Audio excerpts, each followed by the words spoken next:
네, 이번에는 호사카 유지 세종대 대양 휴머니티 칼리지 대우 교수님과 말씀 나눠보겠습니다. 안녕하세요. 예, 안녕하십니까.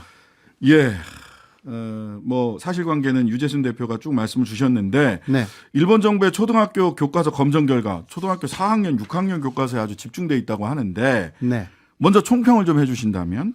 예, 역시 이번에는 그 간제 노동을 완전히 부정했고요. 네. 간제라는 말을 뺐지 않습니까? 네. 그리고 진변제를 지원변제다 이런 예, 식으로 그렇게. 이거는 그 완전히 사실 왜곡이거든요. 네. 1943년부터는 완전히 진변제를 그 한국 사람한테도 그 적용했습니다. 강제 동원령인가요? 뭐 해가지고 했죠. 강제징용법으로 그 네. 이전에는 지원변제도라는 게 있었습니다. 예. 그러나 모든 게 지원변제도는 아니었습니다. 네, 네. 그런 면에서는 그 왜곡이 너무 심해진 것으로 그렇게 느끼고요. 그리고 독도 문제에 있어서는 지금까지는 아무래도 그 어린 학생들의 초등학생들에게는 그 독도는 일본의 연도 예. 뭐 고유연도라는 책이 조금 있었습니다만은 네. 그 거기에도 불법적으로 한국이 점거하고 있다. 불법 점거 이 말은 없었거든요. 네. 그냥 한국이 점거하고 있다. 그 정도였는데 네. 그러니까 그 왜곡의 그 간도가 너무 심해졌다라는 네. 부분이 우려되는 부분이죠. 외국의 강도가 70년 전부터 불법 점거 이렇게 시기까지 그러니까요. 특정을 했다고 하더라고요. 예. 자, 아까 유재순 대표 말씀 들어보니까 아베 이전에는 그나마 조금씩 이렇게 시민사회 단체나 또 한국 정부의 항의 이런 걸 통해서 조금씩 사실이 좀 객관적 사실에 가까워지는 쪽으로 가다가 아베 이후에 완전히 그 왜곡의 정도가 점점점 심해지고 있다. 네네. 목표와 방향이 있는 거죠, 이거. 네, 그 이유는 뭐냐고 하면요. 2014년에 일본의 내각에서 결정한 내용을 교과서에 반영해야 된다라는 내용이 사실 법적으로 결정됐습니다. 그래서 아니 내각의 결정이 역사를 대신합니까? 예, 그러니까요. 그게 어마어마한 그러니까 왜곡의 시작이었던 거죠. 네. 그 이전에는 교과서에는 좀 더 자율적으로 좀 그 자유로운 그 기술이 그래도 허용되어 있었는데 네. 그러나 2014년 아베 내각의 3년째 정도가 돼가지고요.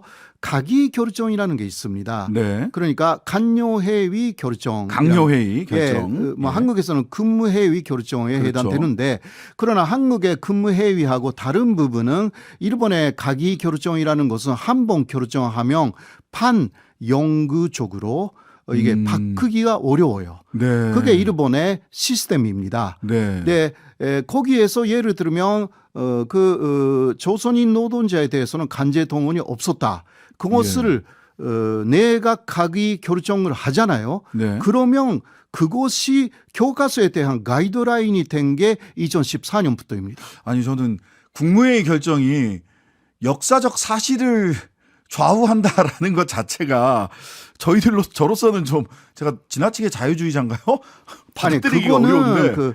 그러니까 일본의 극우 정권이 그렇게 했다라는 거예요. 무슨 말인지 아시죠? 네네네. 그거는 그 가기 결정이라는 것을 사실 이용했습니다. 네. 일본 쪽에서 일본 극우의 역사 왜곡 논리를 그냥 극가의 논리로 만들기 위해서 가기 결정이라는 것을 교과서를 쓸 때 가이드라인으로 결정했고요. 네. 그 가이드라인을 어기면 검정 통과 못하게 한 것입니다. 아 예. 자, 일본 국민들이 청년 세대들, 미래 세대들이 어렸을 때부터 이런 교과서 역사 배우면 이거 뭐 사실과 다른 역사 인식을 갖게 되지 않겠습니까? 그렇죠. 네. 물론 그 일본 내에서는 그렇게 다 이상한 그 역사 인식을 갖게 되는데요.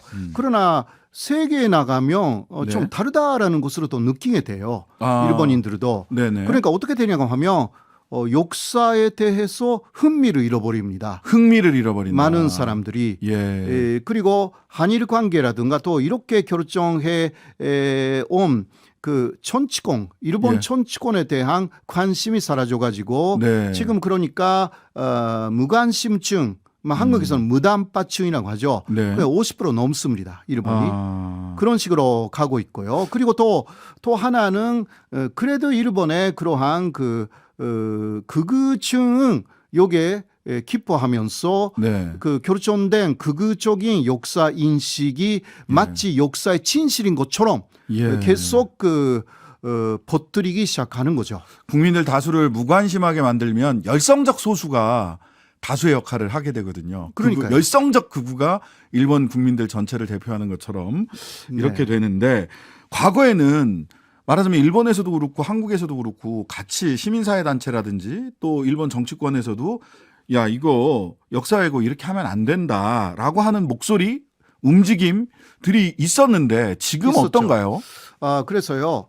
대표적인 것은 그 김대중 오부치 선언이 있었잖아요. 네네. 그러나 그 이후에 즉각 일본에서는 역사 아까 세영모. 예, 세연모에 그 문제가 좀 일어났지 않습니까? 네. 그렇게 해서 그 세연모 교과서에 예. 한국 쪽에서 33개 정도의 수정 요구를 했어요. 그랬죠. 예, 그런 역사가 있었지 않습니까? 네. 네, 그래도 그 일본 쪽에서는 그 교과서는 조금 고치고 내기는 했거든요. 네. 그러나 그 교과서는 그 많이 채택되지는 않았습니다. 예, 맞아요. 그렇잖아요. 예. 그리고 또 그때는 그 시민사회의 노력이 오히려 굉장히 그 확산됐습니다. 그렇죠. 네, 그러나 그 이후에 아까도 이야기했지만 아베 정권에서 제도를 바꿔버렸기 때문에 이게 조항할 수 있는 그 방법이. 수단이 많이 적어진 것입니다. 네. 이게 문제예요. 자, 지금 그 검정이 끝났으면 이걸 수정할 수 있는 기회나 제도는 없는 건가요? 그냥 교과서로 확정이 되는 겁니까? 그래서 지금까지의 가기 결정 예. 그러니까 2021년에 간제 노동을 부정하는 가기 결정을 했잖아요. 네. 그것으로 또 부정하는 가기 결정이 나오지 않는 한 어렵습니다. 그러나 그러한 앞에 나온 가기 결정으로 또 부정하는 가기 결정이라는 게 거의 나온 적이 없습니다. 일본에서. 그러니까 나빠지기는 하지만 좋아진다라는 것은 많이 기대하기가 어렵고요. 그래서 좋아진다라고 말할 수가 있는 부분은 정권이 교체되면 좀 바뀌어요. 네. 그러니까 3년간이 있었던 2009년부터 2012년까지의 민주당 정권 때는 칸나오토 담화라든가 나왔잖아요. 그렇죠. 간나오토 담화. 칸나오토 담화라든가 조금 좋은 담화가 나왔고 그때는 그 일제 간점기 시합부터 그 100주년이라고 해서 사죄도 하고요. 네. 여러 가지 문화재도 돌아왔습니다. 네. 그러나 현재는 그 현재 정권은 일본의 정권은 칸나오토 담화는 계승하지 않습니다. 예. 이렇게 돼 있는 거죠. 선택적으로 계승하고 있죠, 사실. 예. 역대 내각을 모두 계승한다고 하는데 선택적으로 계승을 하고 있는 것으로 보이는데 일본 같은 경우. 네. 근데 원래 그럼 교과서가 이렇게 문제 있는 교과서 내용들이 우리나라 외교부나 주일 대사관에서도 미리 포착을 하고 사전에 조치를 하지 않으면 외교적 노력, 뭐 항의가 됐든 뭐 설득이 됐든 그렇지 않으면 지금 말씀하신 대로라면은 이제 뭐 돌이킬 수 있는 방법이 없는 거잖아요. 예. 사전 노력이 없다는 것 자체가 굉장히 한국 외교에서 문제 아닌가요? 그런 거죠. 그러니까 먼저 가기 결정이라는 것이 무엇인지라는 것을 인식해야 되고요. 예. 이거는 반영구적으로 결정한 것인데 네. 그렇다고 하더라도 외교적으로는 이것을 해결할 수 있는 노력을 해야 되는데요. 네. 특히 이번에는 그 호응을 기대 너무 했잖아요. 예, 호응을 기대했는데 예. 이게 외교에서 소위 선의에 기댄다는 게 얼마나 사실은 순진한 발상인지가 그대로 드러나는 거 아닌가 싶거든요. 예, 그리고 보통 때는 호응 같은 거 많이 기대하지 않았습니다. 현재까지는요. 그렇죠. 일본이 계속 왜곡해 왔으니까 이번에도 왜곡된 교과서 나올 것이다. 그러한 이상한 뭐라 그럴까 기대라고 할 수는 없죠. 네. 그런 식으로 생각을 했는데 이번에는 오히려 기대를 했기 때문에 네. 굉장히 실망감이 큰 것이고 이러려고 해결책을 내놓았는가. 소위 제3자 변제안 이러려고 내놨냐. 그런 식으로까지 비판이 나올 수밖에 없는 것이고요. 네. 그리고 호응을 기대한다라는 것 자체가 잘못된 것이 아니었는가. 네. 사실 그 호응을 기대한다라는 거 일본에 대해서는 사실 할 수 없는 일입니다. 네. 현재 일본의 현재 일본의 내각의 성향이라든지 내각에 대해서는 일본 내각은 그런 식으로 철저하게 계획적으로 각이 결정한 내용을 그대로 밀어붙이는 것입니다. 네. 일본에 그것을 지금 정부가 전혀 모르고 있었다라고 하면 이것도 문제이고요. 무능이죠. 그렇게 되면. 예. 알고도 그랬다면 다른 평가를 또 받을 수밖에 없고요. 네네. 그 윤석열 대통령은 3.1절 기념사에서 일본은 과거 군국주의 침략자에서 우리와 보편적 가치를 공유하고 안보 경제 그리고 글로벌 에젠다에서 협력하는 협력 파트너가 됐다. 군국주의 침략자에서 완전히 벗어났다라고 하는데 그 정부 여당의 원내대표인 주호영 원내대표는 교과서 왜곡은 일본이 옛날부터 가진 군국주의적 사고의 틀에서 못 벗어나고 있다라고 해서 서로 다른 목소리를 내고 있어요. 예. 군국주의 벗어난 겁니까? 아니면 그 방향으로 지금 교과서가 개정되고 있는 겁니까? 네, 그것은요. 교과서 만든 사람들하고 현재 일본 정권이 하나다라는 것을 이해를 해야 합니다. 네. 그러니까 일본 정부가 우리가 해결책을 내놓은 3일 후에 아까도 네. 그 일본 측에서 말씀하셨지만 일본 국회에서 단실은 간제 동원이 아니었다 그런 이야기를 했잖아요. 했죠. 그거는 일본의 지금 내각의 기본적인 사고 판식이고 그 사고 판식이 그대로 교과서에 반영된다. 그러니까 뭐 옛 한반도 출신 노동자 네, 이렇게 그러니까요. 하고 있는 거죠. 예. 그냥 그 전라도에서 서울로 일자리 찾으러 간 사람 취급하고 있는 거예요, 지금. 그러니까 그러한 일본 정부의 사고 판식을 이해하고 있었으면 해결책으로 뭔가 일본이 호응을 해줄 것이다. 사죄나 반성의 말씀은 나올 것이다. 그렇게 말할 수가 없거든요. 네. 왜냐하면 간제 노동 자체를 부정하고 있는데 네. 사죄라든가 반성의 말이 나올 수가 없지 않습니까? 그렇죠. 그것을 기대했다라는 것이 조금 뭐라 할까 일본에 대해서 해석 자체를 잘못되어 있었다라고 알겠습니다. 할 수밖에 없습니다. 예. 자, 우리 정부는 어제는요, 이 교과서 검정 문제 나오니까 해당 부처가 적절히 대응할 것이다. 이렇게 얘기를 했고, 근데 오늘 검정 결과가 나오고 나니까 외교부가 일본 대사관 대사 직무대리를 외교부로 초치했습니다. 이제 불러서 항의했다는 거죠. 뭐 이 정도 대처하면 적절한 겁니까? 어떻게 해야 됩니까? 아니 이 부분에 대해서는요. 그러니까 간제 노동이 아니었다. 이거는 역사 왜곡입니다. 그렇죠. 예, 완전한 이거는 역사적인 사실이 아닙니다. 네. 친변제에 대해서도 완전한 왜곡을 하고 있기 때문에 지원병제라고 하고 있어요. 예, 그러니까요. 기타 톡토에 대해서도 일본의 고유 용토라고 예. 일본이 여기 조금 말씀드리면요. 예. 톡토라는 섬이 있다라는 거 알게 된 것은 17세기 중반입니다. 네, 네. 그런데 왜 고유 용토예요? 17세기 중반에 톡토라는 존재 섬이 자체를. 있다라는 것을 처음을 알게 됐다. 일본의 학자도 그거 인정하고 있는데 뭔가 원래부터 일본의 용토라고 할 수가 있습니까? 네, 이거 네. 자체도 어마어마한 왜곡이에요. 거기에 네. 대해서는 적절한 부처가 적절한 대응을 한다가 아니라 시민사회 전체가 그리고 역사 학계가 네. 그리고 한국 정계가 예. 아주 강력한 대응을 해야 돼요. 네. 예. 그 김태호 차장 같은 경우는 이런 얘기를 했다고 하더라고요. 그 백브리핑에서 기자들 브리핑에서 일본에 이번에 가서 뭐 큰 성과를 기대하지는 않는 게 좋다. 결국은 미국에 가서 성과가 나올 것이다. 근데 이거 교과서 문제라든지 이런 게 미국 간다고 성과가 달라집니까? 이거 뭐 미국은 여기에 대해서 기본적으로 관심이 없죠. 관심이 없다. 예. 네. 미국은 이런 거잖아요. 한국하고 일본이 알아서 사이좋게 해결해라. 이거밖에 할 말이 없습니다. 네. 그러니까 왜 그 미국의 이야기가 나오는지 좀 이해하기가 좀 어렵고요. 어렵다. 예, 미국에 가면 또 다른 이야기가 나올 것이고 이 그 역사 왜곡 문제라는 것은 기본적으로 한국과 일본 사이에 있는 것이고 네. 그것은 물론 그 국제 사회에서 일본이 잘못되어 있다라는 그러한 이야기도 할 수는 있지만 네. 그러나 그 일본의 그 한때는 호응을 기대한다라고 하면서 호응을 기대한다. 그 말을 바꿔가면서 이제 미국에 가서 뭔가 좋은 이야기가 나올 것이다 식의 이야기는 네. 계속 그 말을 바꿔 나간다라는 약간 좀 그러한 알겠습니다. 비판도 나올 수가 있지 않을까 자, 그렇게 생각합니다. 저희가 본방송 인터뷰는 여기서 마무리해야 되는데요. 뒤에 나오실 오윤혜 씨가 교수님께 좀 물어보고 싶은 게 많다고 하셔서 예. 뉴스하이킥 하프타임 때 유튜브로는 호사카 유지 교수님과 함께 하겠습니다. 잠시만 기다려 주시고요. 본방은 여기까지. 지금까지 호사카 유지 세종대 배우 교수님이었습니다. 감사합니다. 네, 고맙습니다.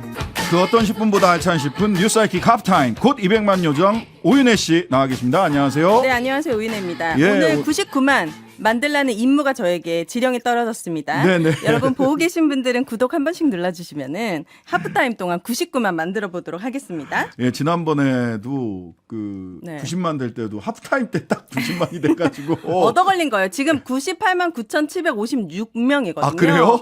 그러면 몇 명 더 해야 돼? 한 46.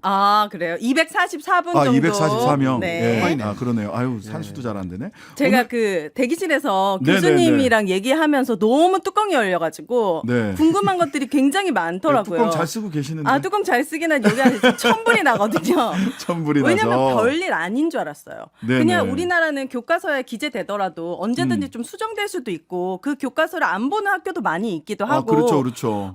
나 별일 아니겠지라고 생각했는데 엘리베이터에서 교수님이 딱 만나고 이거 뭐 큰일입니까? 라고 했더니 이거 아주 심각한 문제입니다. 이러시면서 아. 막 굉장히 많은 말씀을 해주시는 거예요. 그러니까 우리 학교는 우리나라에서는 교과서가 교장 선생님이 선택할 수 있고 교과서도 여러 종이 있고 네. 그래서 뭐 어떤 그 회사 교과서는 보지 말자 네. 어떤 회사 교과서는 보자 이런 것들이 자연스럽게 시민사회 안에서 논의가 되고 그래서 채택이 되기도 하고 한단 말이죠. 네. 그렇죠. 그런데 그러면요, 일본은 아니라는 아니 일본도 그 예. 제도는 같던데 예, 예. 그러나 내용에 있어서는 각이 결정된 내용으로 다 써야 돼. 아. 이게 문제가 되는 거죠. 그러니까 아. 이 일본이란 나라가 정말 특이한 것 같아요. 일본의 정치에 대해서 저는 이제 관심도 없었고 정말 무지해서 몰랐는데 네. 어떻게 내각의 결정, 그러니까 각이 결정해서 그게 역사 왜곡이라고 하더라도 결정이 나버리면은 이게 영구박제 되듯이 그냥 국민들의 의견이나 뭐 상식에는 상관없이 결정이 되어버린다는 것 자체가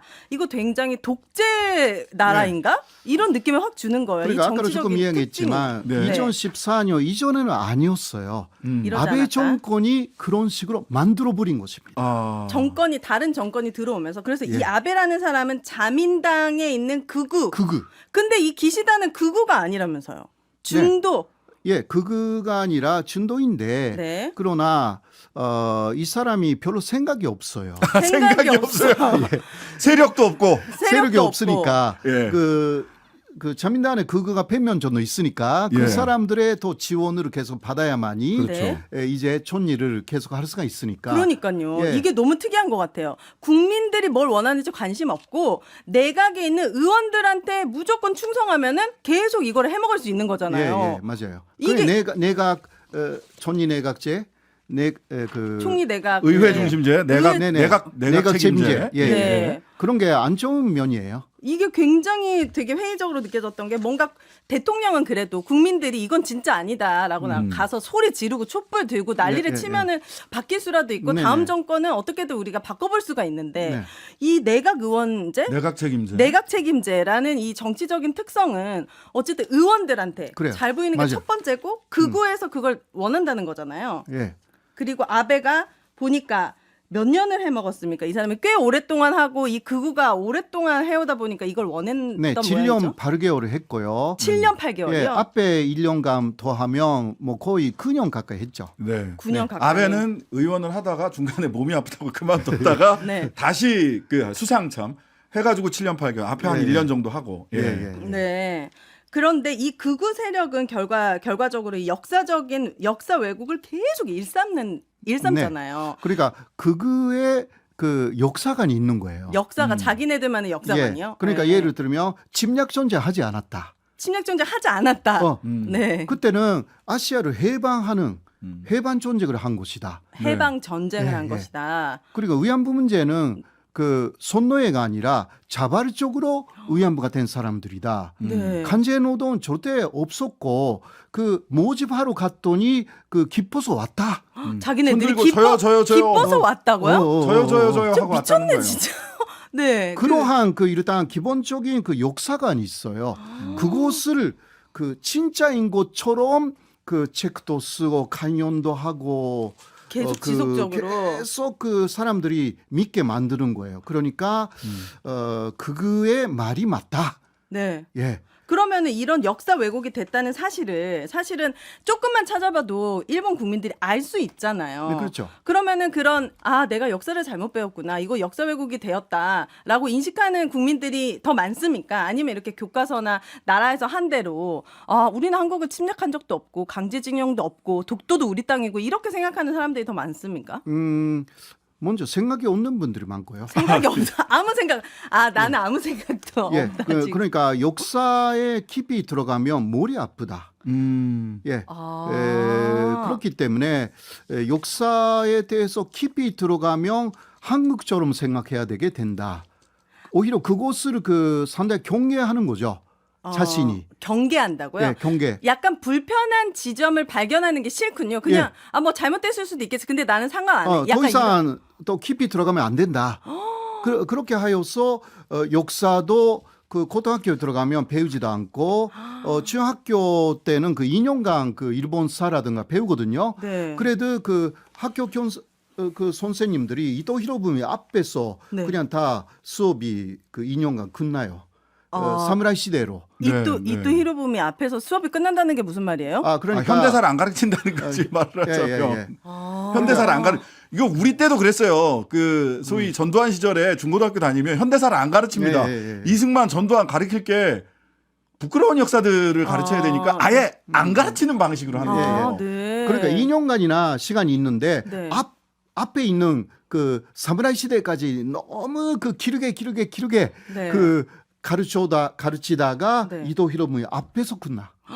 그러니까 2년간. 알 수가 없겠군요. 많은 국민들은. 예. 그리고 이 부분에 한국은 대해서. 그래도 뭐 제4공화국, 제5공화국 그런 그 드라마 있었잖아요. 조금씩 있어요. 예, 있었죠. 네네. 그 모래시계도 있었고요. 네. 일본은 그런 드라마 자체가 없어. 아. 그러니까 이토 히로부미 이프는 드라마가 없어요. 역사 드라마가 일본에서. 그래요? 그러니까 드라마를 통해서도 알 수가 없어요. 그럼 일본의 이런 자민당 극우를 견제할 만한 정치적인 세력은 없는 겁니까? 전에는 그러니까 민주당이라는 세력이 한번 그렇죠. 정권을 잡았고 그러나 네. 그 이후에 약화되어 가지고요. 네. 지금은 그 두 개 입헌민주당하고 국민민주당으로 나눠져 가지고 네. 이제 세력이 엄청나게 약화됐습니다. 왜 약화가 되는 거예요? 왜 지지를 못 받는 거예요? 이게 진실에 가까움에도 불구하고. 네, 이것은 역시 그 야당 쪽에서도 반성해야 되는 부분들이 좀 있습니다. 네. 그 민주당 정권의 마지막에 그러니까 동북 대지진이 일어나 가지고요. 거기에 대한 대처를 잘못했어요. 그 사람들이. 대처를. 그러니까 민주당이라고 해도 왜곡을 시키는구나. 그러니까 그때 그 후쿠시마 오염 문제라든가 네. 은폐했거든요, 그 사람들이. 예. 그래요. 거기에 그러니까 대해서 국민들이 화가 난 거죠. 더 실망했겠군요. 어. 기대가 컸기 때문에. 그러니까 아베 정권에 다시 돌아가 버렸어요. 네. 극우파 쪽으로. 그런 식으로. 예. 그러면 지금 일본의 국민들도 후쿠시마 오염수 방류하는 거 30년 동안 그거에 대해서 암묵적으로 동의한 겁니까? 아니면 이것도 이게 기각제 결정이니까 가기 결정. 가기 결정이니까 알겠습니다. 그러니까 그냥 이렇게 하는 겁니까? 일단 깊이 들어가면 이것도 머리 아파. 반대해야 된다. 그런데 뭐 일본 정부가 문제 없다고 하고 이거 마쇼로 된다고 아소다로는 말하고 네. 그러니까 문제 삼지 말자. 그러나 이게 우리가 왜 어떻게 이러지? 네. 그냥 후쿠시마 수산물만 먹지 않으면 되는 거 아니냐? 그럼 일본 사람들도 후쿠시마 수산물은 지금 아예 안 먹겠다는 거죠? 아니 먹어요. 먹어요? 먹는데 왜? 아주 싸니까. 싸니까 어쨌든 막 선호하는 건 아닐 거 아니에요. 선호하는 것은 아니에요. 그래도 굉장히 싸요. 싸게 하지 않으면 그 바를 수가 할 수가 팔리지가 없구나. 않으니까. 네. 가난한 사람들은 불량식품 먹어도 된다. 그럴 자유를 허하라라고 예. 윤석열 그리고 대통령이 이야기를 하셨던. 일본에서는 최극우 정권이니까 이게 그 후쿠시마가 오염되고 판사는 문제가 있다라는 보도 자체를 안 해요 거의.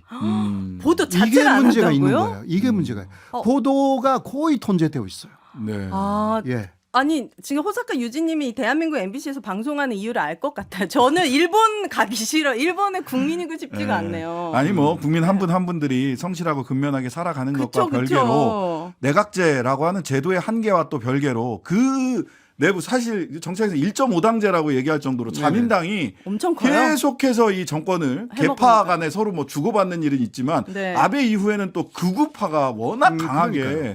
정치권을 장악하고 있고 네. 국민들은 무관심. 그래 아주 그냥 적극적인 소수가 침묵하는 다수를 잡아먹고 있군요. 이렇게. 그렇습니다. 그러니까 그렇죠. 조용히 있으면 안 돼요. 침묵이 답이 아닌 것 같아요. 네.